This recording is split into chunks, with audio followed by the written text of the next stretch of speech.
Bitter.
Good morning.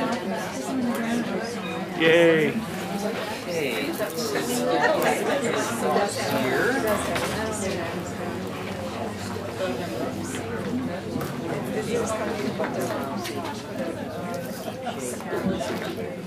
Well, good morning, everybody. Hello. We have a little distraction going on over here, but that's a good thing.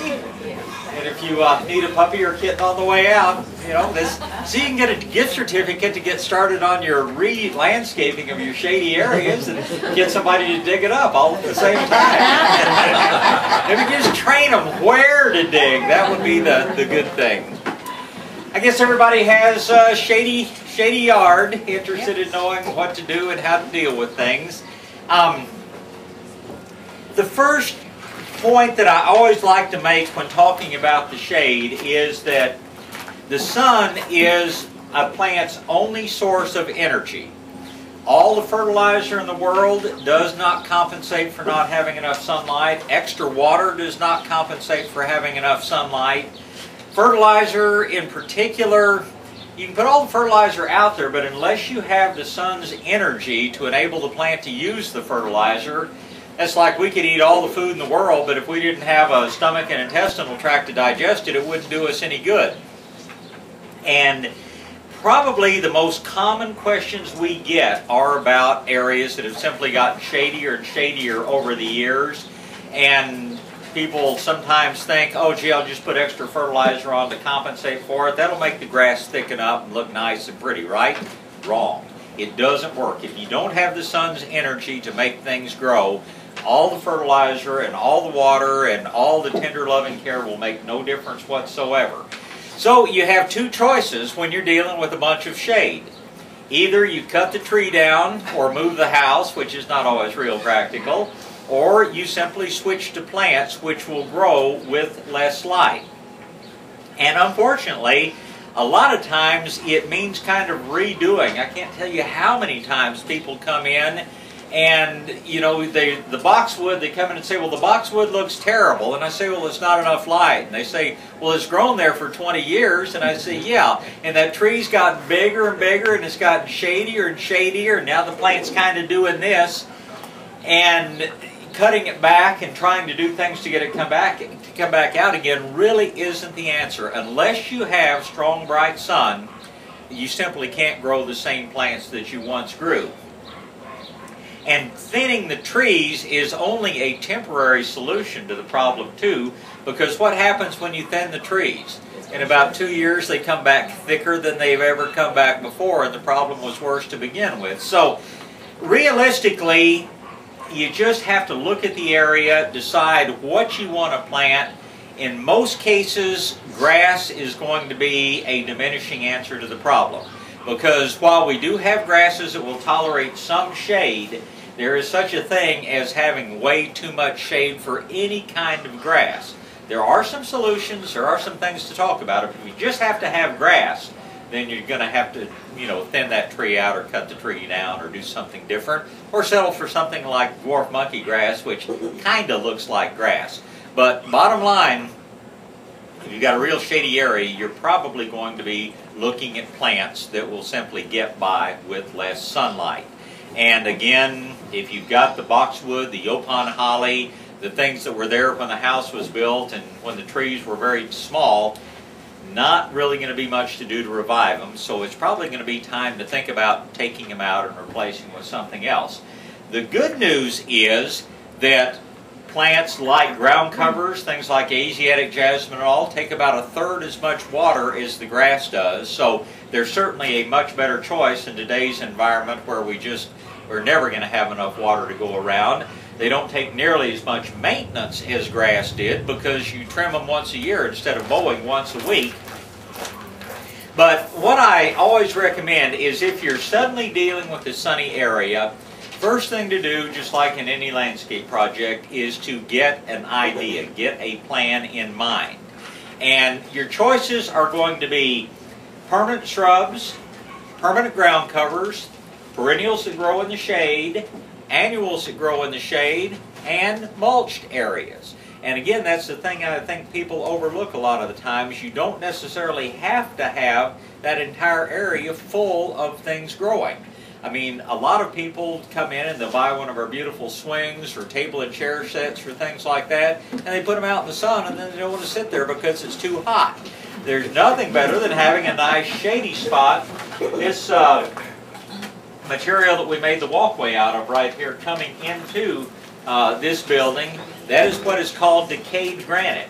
And it is a wonderful thing to put on the ground in a shady or in a sunny area. It's thick enough that it retards most weed growth. It's solid enough that you can set table or chairs or in whatever you choose, bird bath or fountain or some water feature of some sort, some piece of statuary.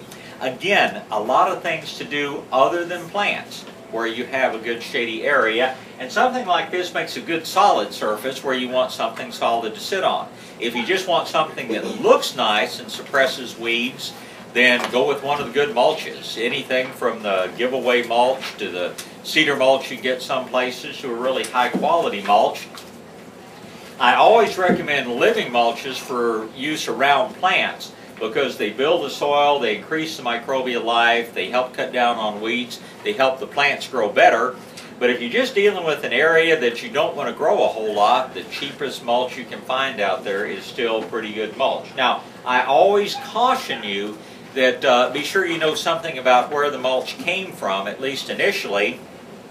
One of the saddest stories we've seen was a person that came in with welts from about here to about here on her arm. She'd gone out to the brush dump and gotten the free mulch out there and gotten down like this, and spread it all around underneath the plants, and found out the hard way that somebody mulched up a bunch of poison ivy in that particular batch of mulch. So if you're going to go out and get the free mulch out there, do wear some rubber gloves when you handle it. Now, the toxins and things that are in the poison ivy do go away fairly quickly, but you'll find most of these places around that sell mulches, they're living mulches. They're mulches that have the compost mixed in are going to be moderately expensive, but their plain old cedar mulch and things like that are pretty cheap. If you're fortunate like some of us to live in Kendall County, for instance, they give away all the mulch you can haul up there for a $5 tip for loading your truck or trailer. You can have as much mulch as you want to haul away, and they got so overstocked on cedar mulch up there at one point that they were giving it away, no questions asked. Bring your 18-wheeler and we'll fill you up with cedar. And friends out there at Stone and Soil Depot did exactly that. But and it's funny, I was talking to the county engineer, and he said, we didn't know how popular your radio show was, but we called you and asked you to announce it.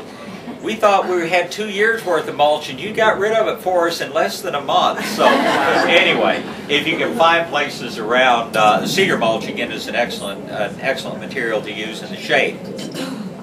The one other thing I'll tell you to think about, if you are redoing an area that's formerly sunny and now it's going to require a good deal of re-landscaping, so to speak. If you have a sprinkler system, look at modifying it before you do a whole lot of planting, and then realize that those spray heads don't work exactly the same way they did when you had that straight boring line of boxwood around the foundation.